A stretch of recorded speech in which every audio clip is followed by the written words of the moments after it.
서울병원 전임의 하셨고 가톨릭대학교 성모병원 임상조교수 하셨습니다. 지금 송도에서 송도 마리재활의학과 운영하고 계시고 현재 대한근골격 초음파학회 회장님이십니다.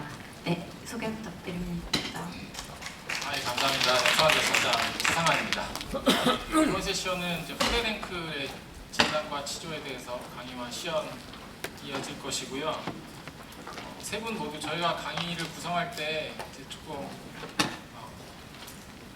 젊은 선생님들과 이제 베테랑 선생님들을 이렇게 구성해서 하는데 후레랭크 파트는 상당히 경력이 좀 필요한 부분인 것 같아서 세 분 모두 베테랑 선생님들이 강의를 해주실 것입니다. 네, 좀 늦은 시간이라 지금 피곤하시겠지만 끝까지 집중해 주시고 활발히 토론해 주시고 알찬 시간이 됐으면 좋겠습니다. 먼저 강의를 시작할 텐데요. 첫 번째 강의는 Common Disease of Hill, 즉 컨저버티브 트리트먼트에 대해서 이명용 원장님께서 강의해 주시도록 하겠습니다. 이명용 원장님은 전남의대 졸업하시고 동대학병원에서 재활의학과 전문의 취직하셨고요. 지금 현재 저희 대한근골격 초음파학회 정강사로 있으시고 대한정맥통증의학회 수련교육이사, 대한재활의학회 의사회 학술전문위원으로 활동하고 계십니다. 이 학회 많이 들으셨으면 이명용 원장님 강의는 한 번 정도는 들어보셨을 거라고 생각합니다. 좋은 강의 부탁드립니다.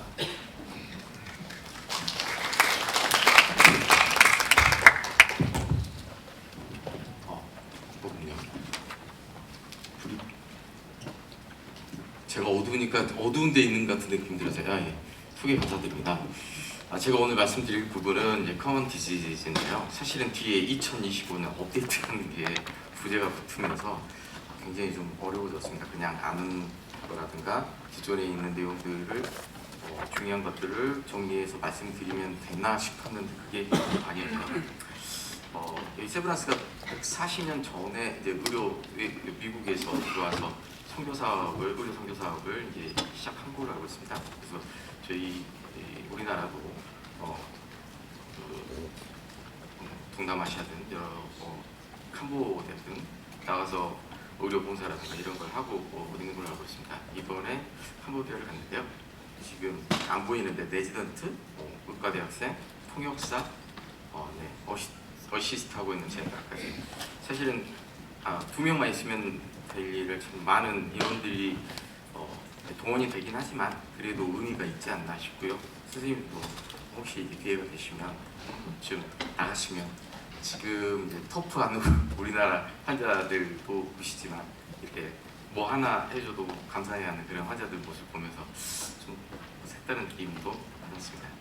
그래서 저는 힐페인 하면 족저근막, 아킬레스 텐디노패시 이게 먼저 생각이 나더라고요. 그래서 생각보다 힐페인 때문에 많이들 괴로워하시고 돈도 많이 쓰고 그렇다고 합니다. 그래서 이 족저근막염에 대해서 리뷰와 토크 위주로 한번 리뷰를 해보는데요. 족저근막은 아시다시피 이 캘큐니스의 튜버러스 스테이프스입니다. 그 중에도 미디얼 프로세스에 붙는 것을 주로 이제 얘기를 하게 되는데요. 굉장히 많습니다. 평생 10명 중에 1명은 앓고 있고, 그리고 달리기 선수들은 10명에 2명 정도, 그리고 이제 중년에서, 그리고 좀 비만이 있다 싶으면 굉장히 이 족저근막염 많이 앓고 있는 걸로 되어 있습니다. 그래서 아주 특유의 증상이 있죠. 아침에 일어나서 첫 발을 디딜 때 날카로운 통증이 일어난다. 아니면 칼로 찌르는 것 같다. 이런 전형적인 증상을 호소를 합니다. 그런데 또 재밌는 게 1년 안에 대부분 호전이 된다고 합니다. 그래서 좀 참다가 좋아지니까 또 그냥 지내고 이런 병인 것 같아요. 그래서 이 족저근막염을 좀 적극적으로 치료하는 분도 있지만 의외로 여러 가지 자연적으로 좋아지니까 스트레칭이라든가 이런 걸로 많이 버티고 가시는 것 같습니다. 그래서 이제 신체 검사할 때 전형적으로 그 부위를 누르면 낫고요. 윈드라스 피지컬라이제이션이라고 해서 앞쪽 포풋을 위로 올리면 도시플렉션 하면서 통증이 생기고 그렇습니다. 근데 이제 요거는 이제 MRI 같은 걸 찍으면 좋겠지만 보통 이제 초음파로 많이 진단을 할 수가 있는 질환입니다. 초음파가 굉장히 쓰임이 많은 질병이 되겠죠. 그래서 정상일 때는 한 3mm 정도 된다고 하고요. 보면 증상이 없는 사람은 거의 2.8mm 정도 되는 것 같습니다. 그래서 남성이 조금 더 두껍고 나이가 많을수록 두꺼워지고 뭐 체중이 증가할수록 BMI가 증가할수록 두꺼워진다. 뭐 이런 경향이 있습니다. 그래서 이제 전형적인 노말 패턴에 이런 소견이 있는데요. 그럼 이제 노말을 알았으면 비정상을 알아야 되잖아요. 그래서 비정상은 확실히 노말에 비해서 에코 텍스처도 이제 균질성이 떨어지고 그리고 부어 있고 여러 가지 이제 소견이 나오는데요. 이제 이런 것들은 기본적으로 알고 계시면 좋겠습니다. 그래서 3mm 이상 일단 두꺼워지면 문제가 생기고 디퓨스하게 헤테로 에코익한 에코 텍스처를 갖게 되고 어떤 피부럴 패턴도 많이 깨지고 부종도 나오고 이런 것들이 이제 정상 족저 근막하고 다른 이제 파솔로직한 모양이 되겠습니다. 말씀드렸다시피 이런 다양한 운동이라든가 간단한 보조기 이런 걸로 좋아지는 경향이 있어서 생각보다 쉽이 보는 게 경향이 있습니다. 하지만 이 10명 중에 2명이 문제죠. 8명은 좋아지지만 이 2명은 생각보다 굉장히 괴로워하십니다. 그래서 뭐 이런 프라이스라든가 물리치료 이런 것들도 안 돼서 이제 수술까지는 안 가더라도 뭔가 이런 체해 충격파라든가 PRP라든가 이런 것들을 하게 되겠습니다. 그래서 간단한 물리치료 운동 아니면 뭘 하지 했을 때 떠오르는 것이 바로 충격파하고 이제 PRP 등의 치료가 되겠는데요. 이런 충격파는 이제 직접적으로 텐션, 컴프레션, 쉬어 그런 물리적인 에너지 또는 이제 간접적으로 캐비테이션이 터지면서 이런 물리적인 이펙트를 준다고 합니다. 그러면서 이런 다양한 이런 재생 효과를 내게 되는데요. 이런 리셉터가 있습니다. 다양한 이제 패스웨이를 가지고 이제 재생에 이르게 되는데요. 이런 것들은 이제 우주로 이런 동물 실험이라든가 이런 것들을 했을 때 또는 우주인들이 이런 물리적인 어떤 자극이 사라졌을 때 볼다운팅이라든가 여러 가지 머슬 로스라든가 이런 것들이 있는 것도 간접적으로 이런 충격파의 효과를 이제 증명을 하고 있습니다. 그래서 이제 보통은 우리가 이제 흔히 쓰는 일반은 이제 1제곱 미리제곱미터에 한 0.1줄 정도가 1바가 되는데요. 보통 0.0 미리줄에서 0.4 미리줄까지 이렇게 사용하게 된다고 합니다.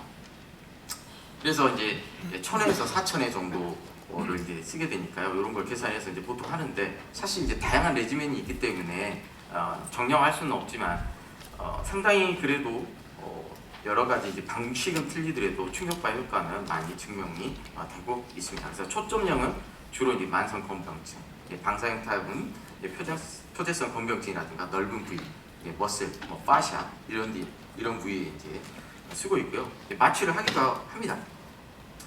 뭐 1에서 3회 그리고 조금 더 길게 할 수도 있고 짧게 할 수도 있고 이제 부위마다 틀리긴 하는데요. 보통 제대로 치료를 한다면 5회 이상 안 하더라도 이렇게 효과가 있는 걸로 나오고 있습니다. 그래서 상당히 이런 컨트롤 그룹에 비해서 효과가 있는 걸로 나오고 있습니다.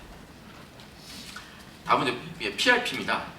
PRP는 앞에서 많이 이제 설명을 들으셨기 때문에 이런 작용에 대해서는 따로 이제 설명을 안 드리겠고요.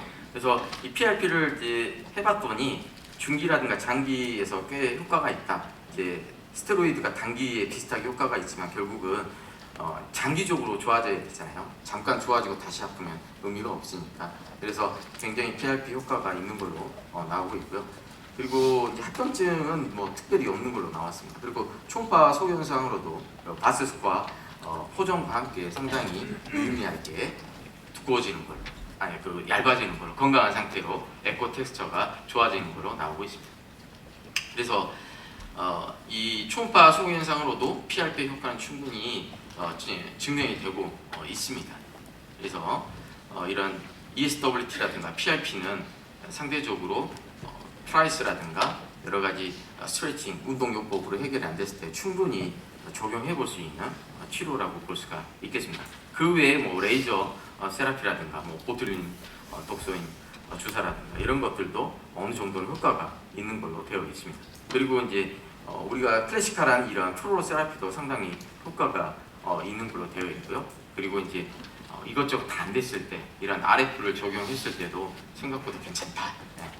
이렇게 이렇게 결과가 나오고 있습니다. 그리고 이제 이런 테임이라는 치료가 있거든요. 이런 미세 아테리올이 이제 생겨가지고 통증이 생기는 경우가 있어서 이게 처음에는 이제 항생제를 썼었거든요. 일본에서 이제 처음 시작됐는데 지금은 이제 특수한 머티리얼이 나와 있습니다. 그걸 가지고 막으면 통증이 이제 사라지는 그런 것도 있고요. 드라이 니들링도 이제 꽤 효과가 있고요. 일반적인 침이 아니라 이 부위에 확실히 뭐 도침이라든가 그런 니들링을 통해서 효과를 이제 보기도 한다고 합니다. 그래서 이제 대부분은 어찌됐든 비수술적 치료로 호전이 되고 있는데요.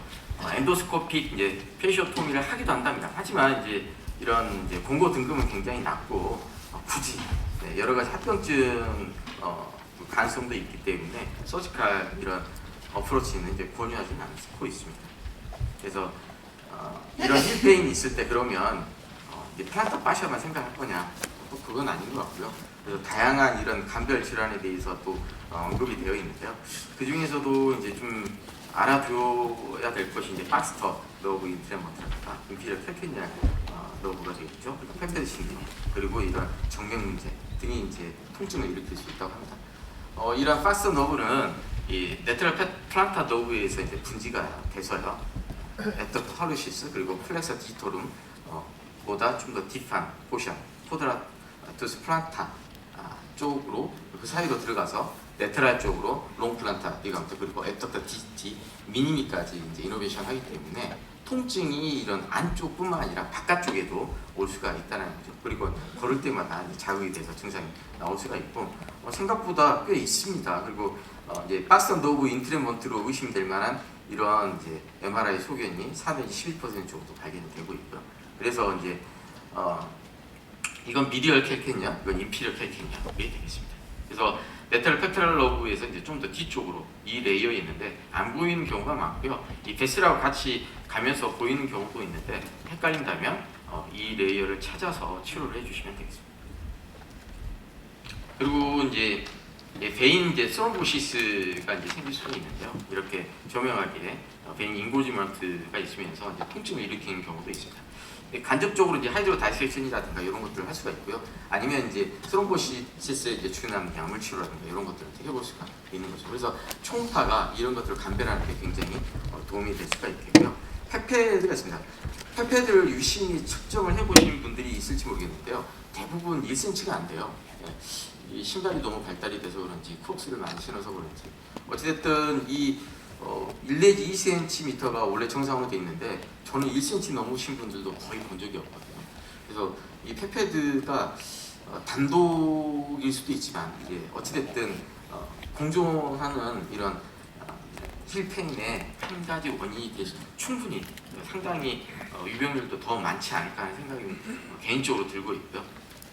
그래서 이제 이런 이제 페페드 신드롬은 그 딱 안쪽뿐만 아니라 가운데까지 통증이 있고요. 아침에 아픈 것뿐만 아니라 그 외에도 아플 수가 있습니다.